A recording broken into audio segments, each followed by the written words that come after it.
we're recording now. This is section 3-5. This is called logarithmic, log, and exponential, and some other stuff. Exponential models. Okay. So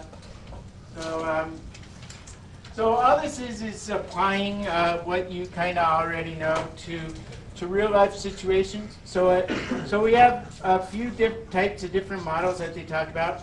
They talk about an exponential growth model, exponential growth, which looks like y equals a e to the b x, like that. And x and y are always going to be the variables. And a and b, in this case, are called constants. Okay, so we're going to be finding constants. An exponential growth, if you remember, it kind of looks like an e to the x function. It could be shifted up or down, but it kind of goes like that. Okay? Questions about that? Easy enough? Okay. Then we have an exponential decay model. Exponential decay model, which kind of looks almost exactly the same.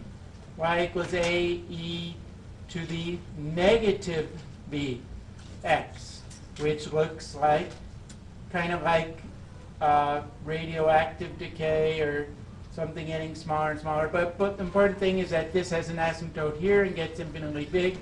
This starts off big and then gets closer and closer and closer to that asymptote. The other thing is really, this is the same thing. If you solve for if you use this formula instead of this formula for exponential decay, then you'll end up getting a constant that's negative, and it kind of works out the same. But so you don't really have to have two different models. It's just that if you do use this model, b is positive and there's a negative in front of it. But if you use this model for this, you'll get a negative b as your constant. I'll show you what we're talking about in a minute. Okay. Then we have something called Gaussian. It's not really exponential. Okay. But Gaussian, and I will give you this formula if you need it on it. I'll give you all of these formulas, okay, if you need it. But y equals, kind of looks like this, a e to the negative x minus b divided by a constant c. Okay?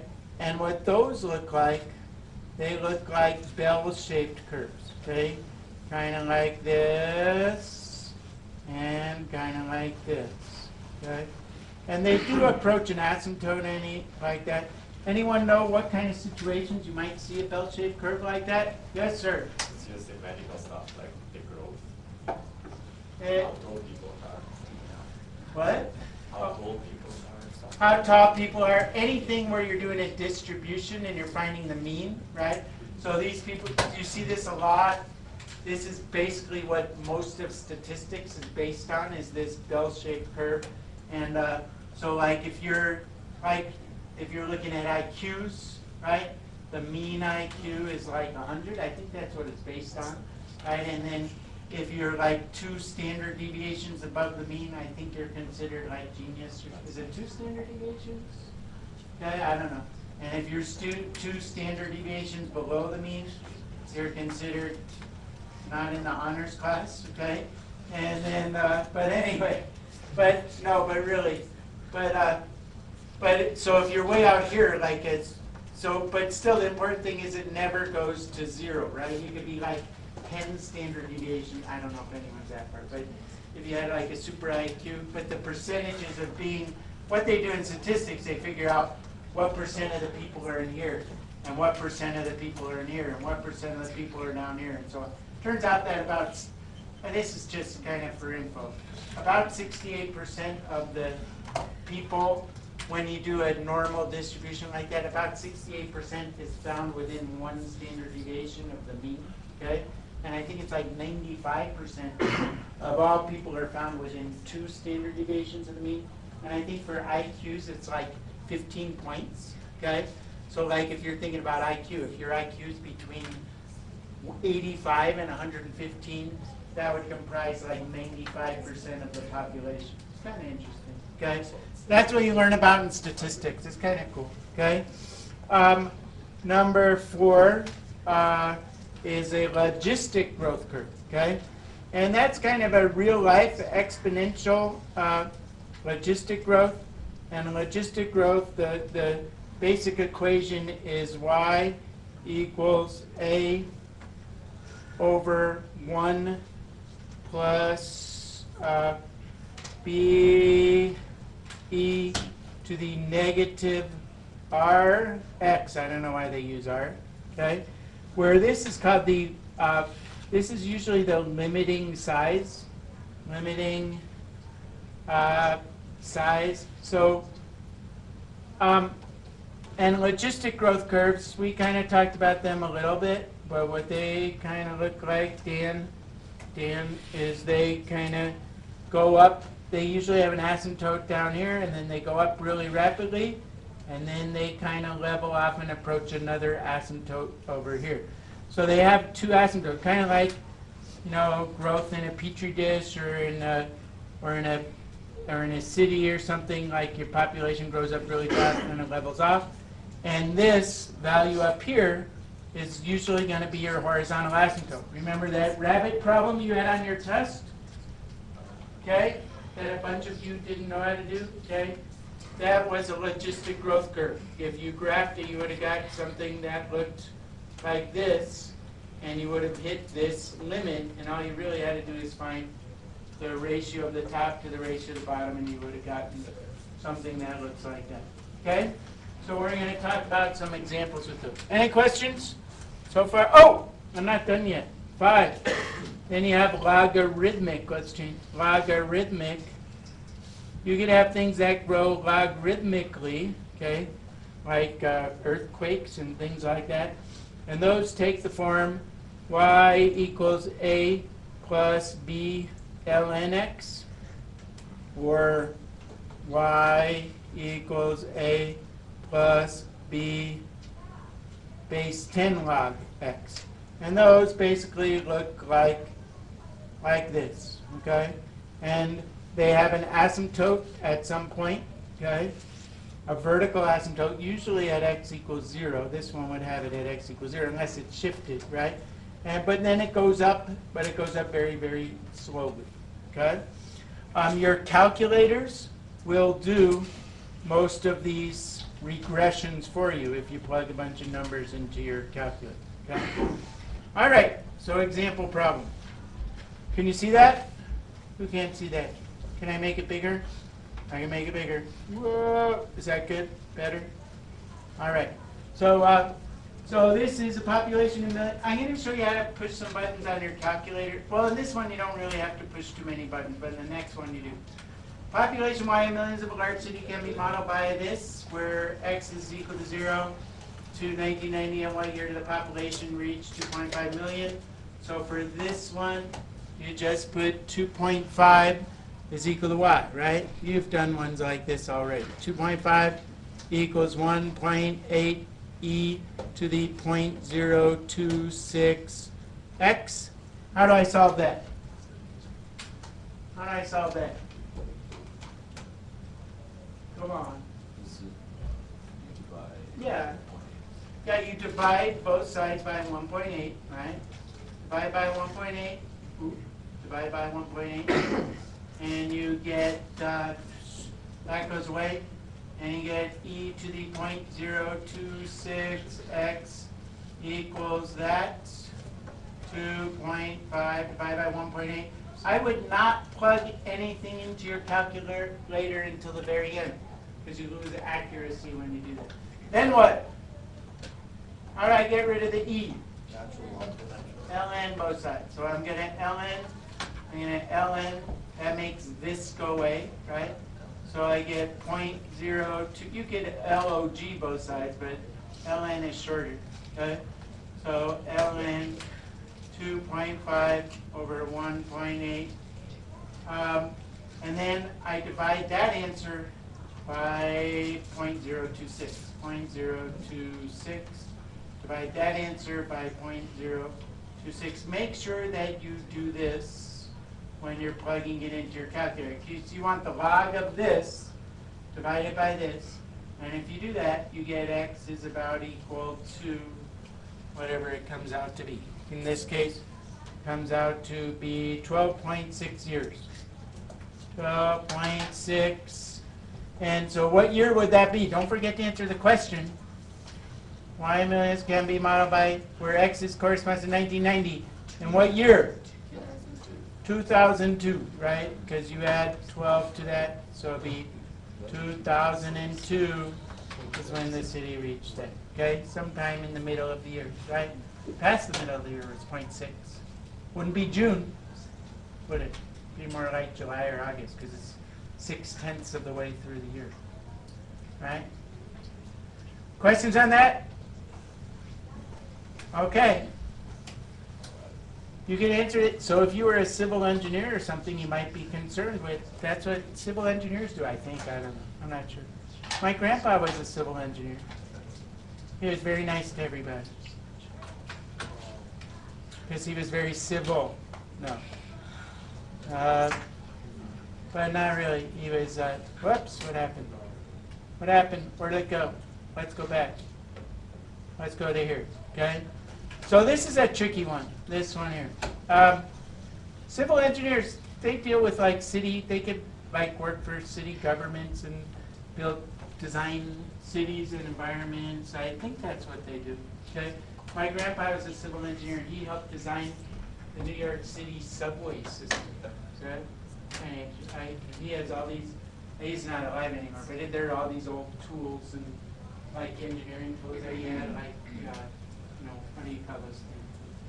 Anyway, compasses. Anyway, 2 hours after bacteria were introduced into a culture, the population was 256. 5 hours after that. So this is kind of a tricky one. So I'm going to show you how to do it. Y equals A e to the bx. This is kind of what we're doing, similar to what we're doing tomorrow with the cooling corpse lab. Ooh, that'll be fun. We get to figure out when the body was murdered. It's fun, okay? So what you do with this is you use this model, and then you plug in the point 2 hours, 256, and then you plug in another point. What's the other point I plug in? 5 hours after that. 7, right? You have to be careful because 5 hours after 2 hours will make 7, 541. And then you plug into this equation, and you're going to have, I'll show you what you have, okay? So when you plug into this equation, you have 256 equals A e to the 2b. Any questions what I did there? I plugged in 2 for x. I switched them around because I'd rather say 2b than b2, okay? And then I have another equation that looks like 541 equals A e to the 7b, okay? Now I need to get rid of something. I don't want to ln yet, okay? First what I want to do is I want to get rid of these a's. Divide both sides by a. You're allowed to do that. So, I'm going to divide both equations into each other. Okay? Kind of what we did when we were doing geometric sequences. I don't even know if you remember, but I could take 541 equals A e to the 7b, and I could divide that by 256 equals A e to the 2b. Because what that does for me, so I divided this side by this side and this side by this side, since they're both equations, and they're equal on both sides, I should be able to do that. That makes that go away. See? Okay? So now I have, what do I do to the exponents here when I divide? Subtract. So what's 7b minus 2b? 5b. So I get e to the 5b equals 541 over 256, right? How do I get b by itself? Now I ln both sides, okay? So I ln both sides, ln that side, and I get 5b equals ln of 541 divided by 256. And now I have to solve that for b. So I divide both sides by 5, okay? I use a different color. Divide both sides by 5, and I get b equals this, okay? Now you're going to use this later on, and I don't want to round off too much. So what I want to do is I want to store that in my calculator. You know how to do that? You want me to show you how to do that? It's fun, okay? It's fun. So you go like this, you get your calculator. All right. Oh, don't look at that answer. That was the answer from the previous class. Okay. So you go to your calculator, and you be kind of careful, and you type in ln, okay, of 541 divided by 256, okay? And then I divide that by 5, okay? And now I hit this button. I go to the stove. See the stove? I'm going to go to the stove and get my friends some bread.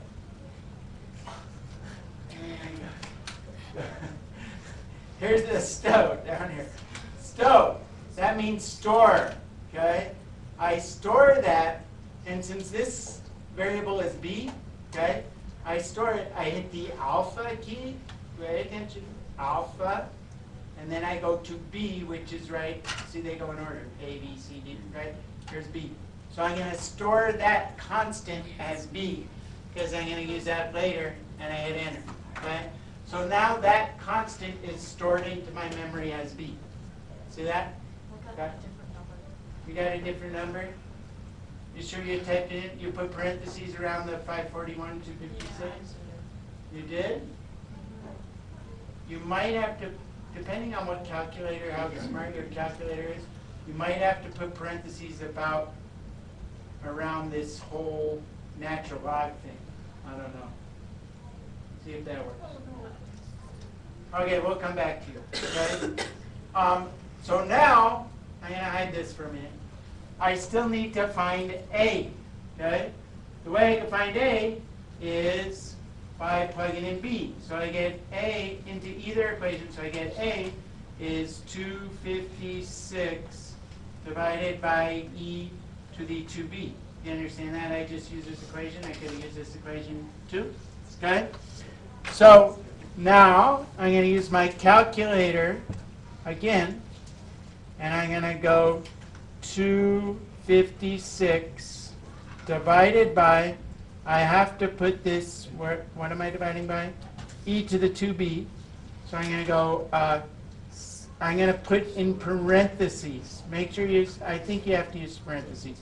Okay? E to the 2. Now to get my B back, I go above the store key. See that recall? See the store key? There's recall. I go second recall, and I hit B. Okay? Whoops. It just did something weird. Okay? I don't have to do that. Sorry, I don't have to do that. I just go alpha B. Okay? So I just put B right back in there. Okay? And then I close that parentheses. I'm not sure I need another pair of parentheses there, but I put them there anyway. Okay? And I'm going to store that stone as alpha A. Understand that?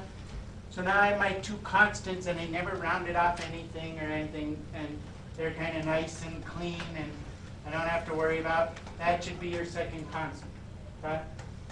Now, going back to my question, now that I have my question in there, what will the population be in 24 hours? So I know my A, I know my B, I know that this is 24, right? And so I can plug in and find out what that population is. Are you guys, any questions? So I'm just going to do that on my calculator. I get You could plug that equation into your calculator too if you want to do it and do it that way. But we're just going to do it this way. So I go alpha A, second E is above natural log, e to the b, alpha b times 24, right? I don't know if I need to put that in. And that should give me the answer. 6,887. Isn't that cool? Kind of fun, right? Kind of fun, I think. Okay? We're good? Can I move on to the next one? Okay. If you're having problems, I'll try to help you later. Okay? What's this? Can I hide that? Oh, wait. So, next problem, you see something like this, half-life. We've already done half-life problems, but this is where I messed up in the last class. The half-life formula is like this. So this is one I'll probably give you. You can use the exponential decay formula, but y, so if y equals a e to the bx, don't use that, okay? For half-life, use this formula. A equals a sub 0 times 1/2 to the t divided by h. This is the formula you want to use for half-life. Because, right, you're multiplying by 1/2 each time. Each half-life is this amount of years. And, excuse me, it's this amount of years. So if I divide how much time it is by the amount of years, this is the initial amount. Okay? So this is easy. If the original amount was 5 grams, how much would remain after 10,000 years? So you plug in 5 in there. You plug in 1/2 in there. We've already done problems like this. You plug in 1620 to the bottom, okay? And you plug in 10,000 to the top, okay? Because, right? Because this is how many half-lives you're doing in 10,000 years, right? So you're multiplying by 1/2 that many times. And if you do that on your calculators, you get that that's about 0.07 grams. Did anyone do that? Yes. Yeah. You get approximately 0.07 grams. Any questions on that one? Michael, do you have any questions on that one? Dan, do you have any questions on that one? No. Good. Okay. Are we done yet? Who wants to be done? Really? You guys really disappoint me. What? One more. Okay? You're not getting that? Because it's not 2.5, it's 0.5. Oh, wait. Oh! Order of operations. You can't multiply this by this and then raise it to the power. You have to take this, raise it to the power, and then multiply by that. Okay? So you have to be careful with your calculator. All right, last type of problem that you're going to see, well, might not be the last. So this is a logistic growth model. I just want to show you how to solve this algebraically because it's kind of not as bad as it looks. Okay? So the State Game Commission, so here's a population which released 100 animals into a game preserve. The agency believes the carrying capacity is 1,200 animals and the growth of herd can be modeled by this. Okay? So what this looks like if you were to model it, okay, is the logistic growth curve actually goes like this and then ends up going like this. But they start here at 0, 100, right? If I were to plug in 0 in here, I believe, would I get out 100? 0. If I plugged in 0 in here, I get 8 to the 0 is 8. Oh no. 5.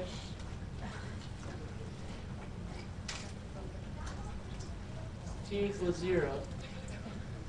e to the 0 is 1. 1 plus 8 is 9.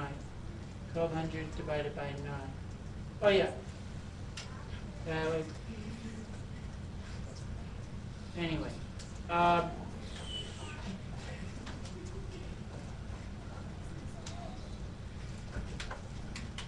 have to think about why if I plug in 0. 0 is 33 and a third. What? Plug in 0, you get 33 and a third?